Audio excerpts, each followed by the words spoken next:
What are your first thoughts in this post-Rams Super Bowl era that we now live in about how Leslie, the GM, put this team together?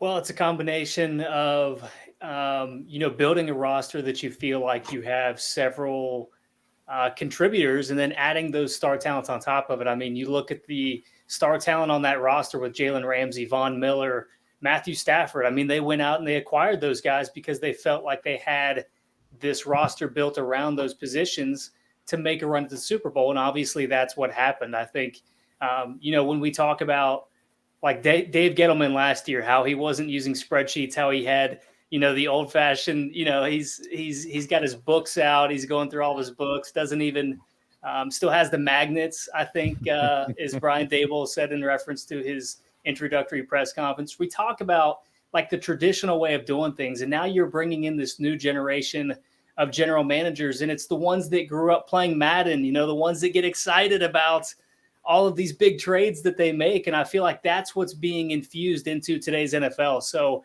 you look at where you are in the state of your franchise. Some teams simply cannot afford to trade that kind of draft capital to get that star talent, but others feel like they have a roster that's ready to contend. And maybe they go out and they splurge on, a Matthew Stafford or a Von Miller to kind of complete their roster and fully go all in to make a Super Bowl run. So, Traps, they haven't had a first-round pick since 2016 when they moved around for Jared Goff. That was the year before Sean McVay got there. But they have been crushing their subsequent draft picks to a noteworthy degree because they have a lot of guys, not only that they get on day 2, but day 3 that are contributors. And just quickly, 2017, they got Cooper Kupp in the 3rd round. That seems like stealing. That same draft, Gerald Everett in round 2 and John Johnson in round 3. They're elsewhere now, but those guys contributed a lot. Josh Reynolds in round 4. My goodness. The next year, 2018, Joseph Noteboom in round 3. Brian Allen in round 4, both those guys are contributors. Taylor Rapp, Darrell Henderson, Dave Long, all guys who played in the Super Bowl run. Those guys are rounds 2 and 3 picks in 2019. Cam Akers, Van Jefferson, Terrell Burgess, who got injured. That's why we saw the return of old man basketball player there at the end. Bryson Hopkins, who played a lot in the Super Bowl because of the injuries. With Tyler Higbee, he's a 4th-round pick. Jordan Fuller was a big part of what they did before he got injured, a 6th-round pick. And it goes on and on. Ernest Jones was a 3rd-round pick, rookie last year out of South Carolina, who had a huge impact in that game. So Ben Skoranek was a 7th-rounder, and he, if I'm being honest, not to crap on him, but he played like a 7th-rounder for most of the season. But that is what it is. But I would say they are crushing their day 2 and day 3 picks. Are you okay with giving up the first-rounders? And how would you grade what they've done in days 2 and 3 in the last 4 years? As a draft analyst, I think I'm supposed to say I'm not okay with them trading away 1st-round picks because those are supposed to be the most valuable things like in the world to me besides my family. But I do think that the Von Miller trade in season, the Odell Beckham Jr. trade in season, certainly swinging for the fences with Matthew Stafford. Yeah, teams that are, one player away, so to speak, that are the contenders that are picking in the 20s or early 30s. I think they've kind of seen the floodgates open where, hey, if Von Miller is available, if Odell Beckham Jr., a talent like that is available at the trade deadline, you don't necessarily get any extra points. You don't get any extra wins if you're competitive for 10 years or 5 or 6 years down the road. The Rams might not be that competitive into the future, but they now have a Super Bowl ring. And before that, trading for Brandon Cooks, getting to the Super Bowl a few years ago, they traded a 1st-rounder for him. Like, this has been a philosophy that Les Snead and to a kind of lesser extent, Sean McVay, were just completely behind and saying, hey, no one else is doing this. Let's trade these 1st-rounders. The other thing to me, though, like you mentioned, Ryan, that I think we do need to take out of this because it's obvious, trade 1st-rounders to get these star players.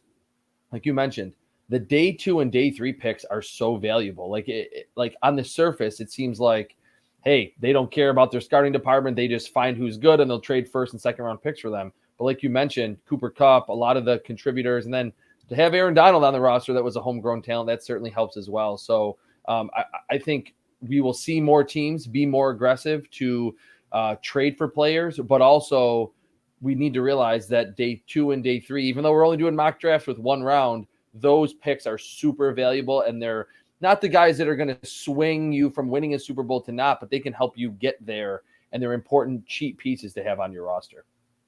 All right, Josh, without looking, do you remember the Rams' last 1st-round pick prior to Jared Goff in 2016? Oh, who it was specifically? Yeah. Let's see. 10 years ago, that's not Aaron Donald. It would be 2015. Who would that have been? Yeah, the 2015 class. I'm guessing it's somebody that's not on the roster based on the way He is no longer on the roster. You're setting it up. 2015. Look at that. You guys don't even know. You're gonna hate yourselves when I tell you the answer. The 2015 class was kind of like blah. Who do you got? Is it Greg Robinson? That's 2014. I'm going to tell you. 2015. Come on, guys. Todd Gurley. Wait. Todd Gurley. Okay. Well, they got to a Super Bowl with him, I guess. But. Wow.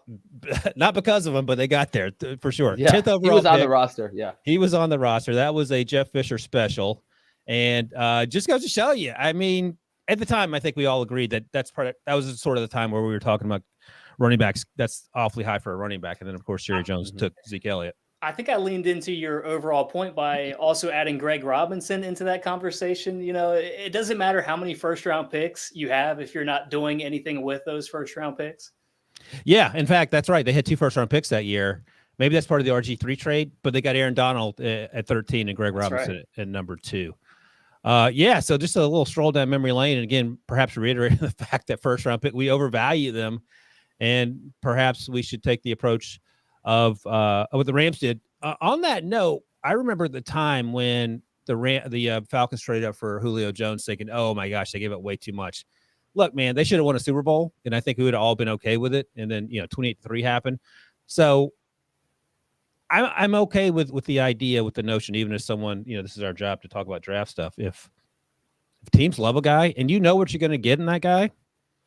In this case, the Odell Beckhams of the world and the Von Millers of the world, the Matthew Staffords of the world, and that Sean McVay offense, by all means, give up draft picks. And if you think that Julio Jones is your guy in the draft and you love him, go get him. I mean, what's the worst that can happen? You go to the Super Bowl and get up 28, 25 points and then lose. I mean, we're not still talking about that.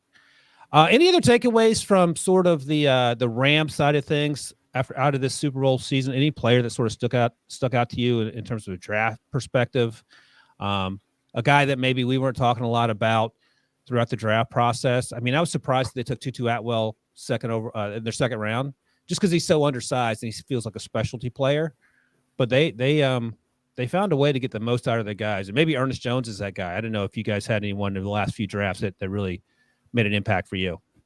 Greg Gaines, probably. Ooh, Greg Gaines, who played pretty well as kind of that like rotational piece up front out of Washington.